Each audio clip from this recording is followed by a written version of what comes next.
Hello guys, welcome back. This is our JAL XII post-tournament show. Yeah, it was another good tournament. Lots of good stuff happened, so we're going to break it down now. Yeah, we're going to start with the American Conference. We'll go from the bottom up. So, at the bottom was the Fog. They went 0-3 this tournament. Really a bit of a championship letdown if you think about it. But to me, I think most people expected this. At least I did. To me, this is really who they are, not champions. But what do you see? Yeah, I mean, I think it's official that JAL XI was probably a fluke. 0-3, yeah, they pretty much got smacked around the whole tournament. What was their closest game? I think they got 10 run twice. They got 10 run by the Express, and they got beat by the Rapids 10-4, and they lost the opening game 9-5 to the Lynx. They had leads against the Lynx and the Rapids, but their closest game ended up being 4 runs. Yeah, I mean, Jacob struggled pitching. He had to be replaced by Darren. Oh, that didn't go well. About midway through the tournament because he just was struggling. They couldn't hit. They really couldn't do anything. No, they couldn't. I mean, there's a reason they were 0-3.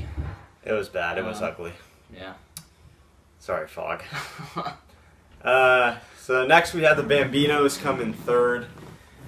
They had a tough schedule. They opened up with the Express, and they played them tougher than most teams did. Yeah. They lost 4-1, but they had the lead at the beginning of the game, 1-0. And then they turned around after that and had to play the Lynx, and they played them tough too, but they lost. And then in their final game, they were already eliminated by their final game from from making the playoffs, but they beat my team, the Cobras. And they pitched Tyler Traver for the first couple games of the tournament, and he was okay.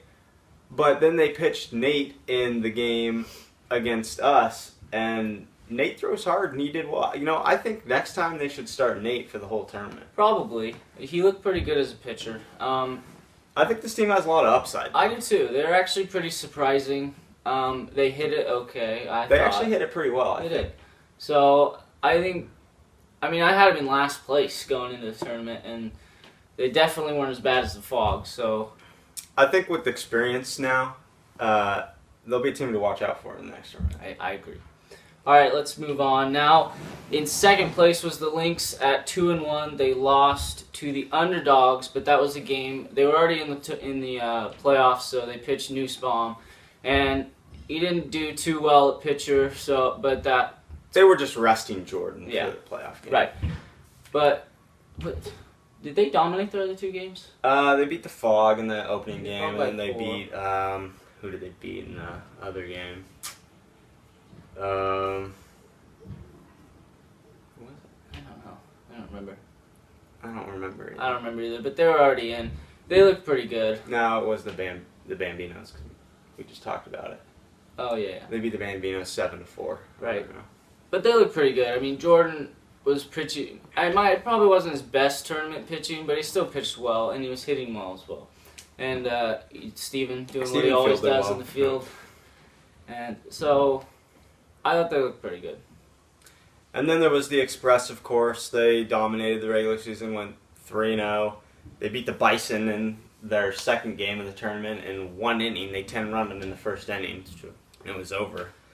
So yeah, they pretty much cruised through the regular season, pretty much the whole tournament in general for the most part, but definitely dominated the regular season. Yeah. Cogadino was too much to handle.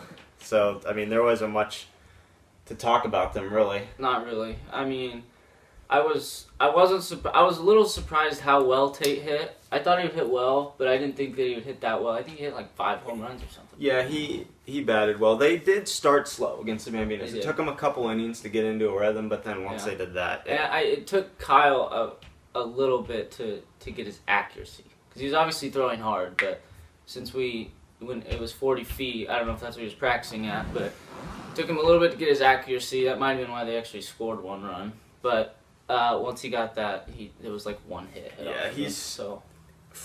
I could be wrong here. We might have to clarify this with him, but from what I saw, it looks like he's got 2 pitches. The one where it's just the rise ball. Yeah. That's virtually unhittable. It starts, way down here.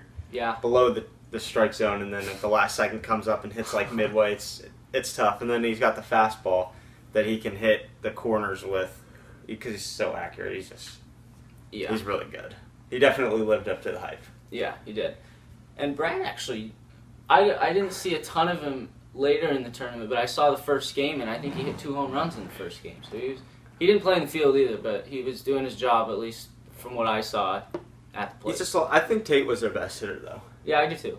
But Brad was still a good hitter. All right, let's move on to the National Conference now. Go ahead and start with the Bison. The Bison, they went winless, guys. James didn't have nearly as good of a tournament as he did last time. He was a pitcher, right? I don't know if he pitched the whole tournament, but he started in 12? Yeah. Yeah, he started at pitcher because he had a lot of success in JAL 11. He made the All-Star team in JAL 11, and then he came out in this one, and he didn't do as well at pitcher. No. And they had Ty come in, and yeah, they did a little Ty bit Franklin of that come in and pitch a little bit. JL. Well, he actually started in JL 11. Ty Franklin started JAL 11, then James came in and finished off the tournament after just like the first game, and he did really good, well, got him to the playoffs, but that wasn't the case in this tournament. No. There was a positive, though. Michael Screen actually hit the ball pretty well. Michael Screen did, and he's going to be free agent. Oh, he is a free agent right now because his contract is up after. Actually, the whole Bison team's contract. All 3 of them are free agents right now, technically. But Michael Screen, he's one. If I was a team owner, to maybe take a look at because he did hit the ball well. Yeah, I think he could be a good addition. Then the U-Dogs, the underdogs, came in 3rd place, and the National Conference was interesting because you had the top 3 teams all finish 2-1, and it ended in a 3-way tie. Right. And the underdogs just got the short end of the stick with the point differential. They did, but they always get unlucky. They ended with the same record as the top 2 teams, but in watching them, it was right that they didn't make the playoffs. They just didn't look good. Dustin was a bit of a disappointment at pitcher. I mean, we thought maybe he would turn it around, but he was practicing. He got replaced as the starter again. He did. And Adam came in and did well. He did. He looked better starting than pitcher. JL 11. I don't know if he's a great starting pitcher, but he's a good starting pitcher. Yeah. I mean, Coop, he's just not a very good batter. And Tierney didn't have her best batting performance in JL 12 either, so. No. So, it didn't look great for the underdogs. Who's next? The Cobras? You guys. Yeah, we finished 2nd. They came in 2nd. They were the best scoring team. Kevin didn't have a great pitching tournament this one, but he was a couple games in, his shoulder was getting worn out because the old man's getting up there age-wise. I think you had to come in and pitch. I did. I came in and relief pitched in a couple of our regular season games just for a few innings. And you got someone on that. I'm not a great pitcher. Bugs Bunny lob ball though. I think. I have that drop sinker ball thing, but it's fun to throw and it gets people out. But if people I know Tyler Traver got a hold of it once and he sent it deep because it just hangs. Yeah. But when Kevin was in there, he was serviceable. He was good enough. And I don't know if it was his best pitching. No, but definitely it was not. Good enough to. It was good enough, get us into especially the with the way you were hitting, because you'll probably win the the hitting crown. I don't know how many home runs you hit. Do you? It was a lot. We didn't take stats in it was probably around the same number that Tate hit. You hit like 3 in one game, so that was probably why you guys went as far as you did because we did. We scored a lot of runs. And then in first place was the Rapids. They were solid across the board. Yeah. The whole tournament.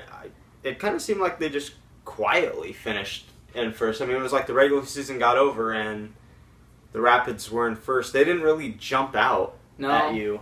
Well, they didn't hit a lot of home runs. They weren't winning by a lot. I mean, maybe one game. It was kind of like they were good on defense, not great, and they were good on offense, not great, and that good was just better than the Cobras and the Underdogs, and it got them the point differential. Yeah, because it definitely wasn't Ty's best pitching performance. He was solid, but he was solid.